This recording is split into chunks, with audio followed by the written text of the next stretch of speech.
कभी सोचा है कि एचआईवी जैसी बीमारी के इलाज के लिए डॉक्टर इतने बड़े और जरूरी फैसले कैसे लेते हैं? मतलब ये कोई अंदाजा लगाने वाला खेल तो है नहीं।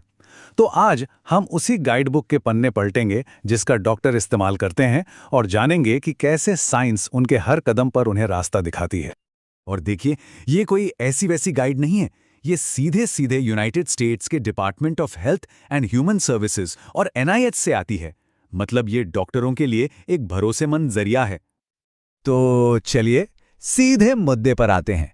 सवाल ये है कि डॉक्टरों को असल में कैसे पता चलता है कि एचआईवी का इलाज कैसे करना है, कौन सी दवा चुननी है, इलाज कब शुरू करना है, ये सारे फैसले कैसे लिए जाते हैं? तो इसका जवाब ये है कि ये सब अंदाजे पर नहीं होता। ये एक लिविंग डॉक्यूमेंट है। मतलब एक ऐसी गाइडबुक जिसे देश के सबसे बड़े एक्सपर्ट्स का पैनल लगातार अपडेट करता रहता है, जैसे जैसे नई साइंटिफिक खोज होती है। आज की हमारी चर्चा में हम इस प्लेबुक को समझेंगे।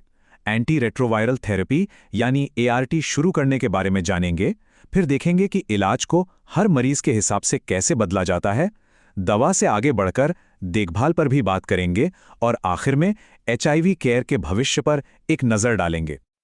ठीक है, तो चलिए इसमें गहराई से उतरते हैं। हमारा पहला सेक्शन है द एचआईवी ट्रीटमेंट प्लेबुक, और जैसा कि सबटाइटल कहता है, इसका आधार सिर्फ और सिर्फ साइंस है, अंदाजा बिल्कुल नहीं। देखिए, इस गाइडलाइन में दी गई हर सलाह को रेट किया जाता है। ए रेटिंग का मतलब है कि ये एक बहुत मजबूत सिफारिश है जो सबसे ऊंचे दर्जे के सबूतों पर आधारित है, जैसे बड़े क्लिनिकल ट्रायल्स।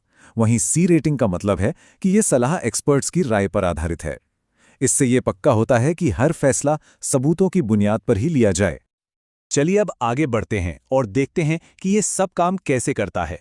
हमारा दूसरा सेक्शन है एंटी रेट्रोवायरल थेरेपी, जिसे शॉर्ट में एआरटी कहते हैं, उसे शुरू करने के बारे में। और यही आज के दौर में एचआईवी के इलाज की नींव है। तो ये एआरटी आखिर है क्या? आसान भाषा में ये कुछ दवाओं का कॉम्बिनेशन है जो वायरस को शरीर में अपनी कॉपी बनाने से रोकती हैं। इसका सबसे बड़ा मकसद है वायरल सप्रेशन, यानी शरीर में वायरस की मात्रा को इतना कम कर देना कि वो लगभग ना के बराबर हो जाए और उसी लेवल पर बनाए रखना। और यहीं से एक बहुत ही जरूरी और अच्छी बात सामने आती है, जिसे कहते हैं अनडिटेक्टेबल इज इक्वल टू अनट्रांसमिटेबल, या यूयू।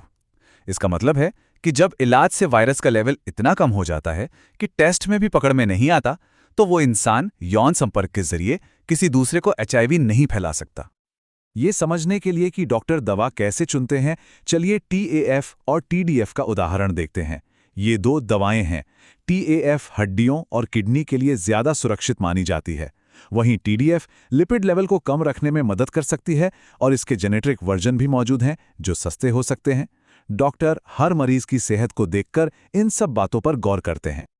और यही बात हमें सीधे हमारे अगले सेक्शन पर ले आती है। इलाज हर किसी के लिए एक जैसा नहीं हो सकता। ये कोई एक साइज की शर्त नहीं है जो सब पर फिट हो जाए। इलाज को हर इंसान की जरूरत के हिसाब से तैयार किया जाता है।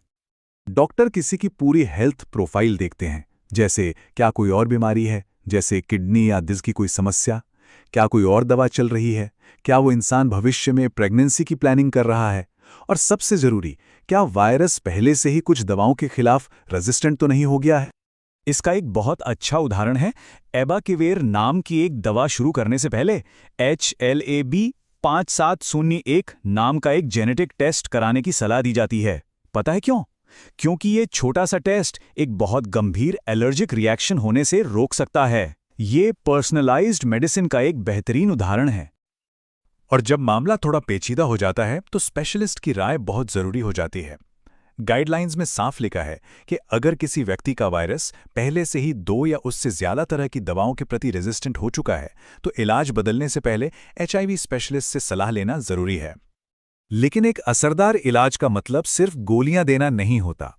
हमारा चौथा सेक्शन इसी बात पे है कि सिर्फ बीमारी का नहीं, बल्कि पूरे इंसान का इलाज होना चाहिए।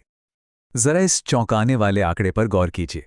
साल 2022 के एक सर्वे में जिन लोगों ने एआरटी लेना बंद कर दिया था, उनमें से 34% लोगों ने पैसों की तंगी या बीमा से जुड़ी समस्याओं को एक वजह बताया। और ये गाइडलाइंस इस असलियत को समझती हैं, इसीलिए वे जोर देती हैं कि इलाज के साथ साथ दूसरी रुकावटों को भी दूर किया जाए, जैसे हेल्थ इंश्योरेंस मिलना, रहने के लिए एक स्थिर जगह होना, खाने पीने की चिंता ना होना और आने जाने की सुविधा। क्योंकि एक सफल इलाज के लिए एक स्थिर जिंदगी बहुत जरूरी है। और इसी वजह से एक पूरी टीम की जरूरत होती है, जिसमें case manager, pharmacist, social worker और मेंटल हेल्थ एक्सपर्ट शामिल होते हैं। ये सब मिलकर एचआईवी के साथ जी रहे लोगों की मदद करते हैं। और आखिर में चलिए भविष्य की ओर देखते हैं। एचआईवी के खिलाफ ये लड़ाई लगातार बदल रही है और ये गाइडलाइंस भी उसी के साथ विकसित हो रही हैं। आज तक जो तरक्की हुई है वो वाकई कमाल की है। सोचिए, एक जमाना था जब लोगों को दिन में ढेरों गोलियां खानी पड़ती थीं और उनके साइड इफेक्ट्स भी बहुत होते थे। आज ज्यादातर लोगों के लिए दिन में बस एक गोली का इलाज ही स्टैंडर्ड है। और अब तो लंबे समय तक असर करने वाले इंजेक्शंस भी आ गए हैं और भविष्य में और भी नई चीजों पर रिसर्च चल रही है। ये गाइडलाइंस खुद इस बात को मानती हैं कि एचआईवी की साइंस बहुत तेजी से बदल रही है। नई दवाएं और नया क्लिनिकल डेटा लगातार इलाज के तरीकों और विकल्पों को बदलता रहता है, और यही बात इसे सचमुच एक लिविंग डॉक्यूमेंट बनाती है।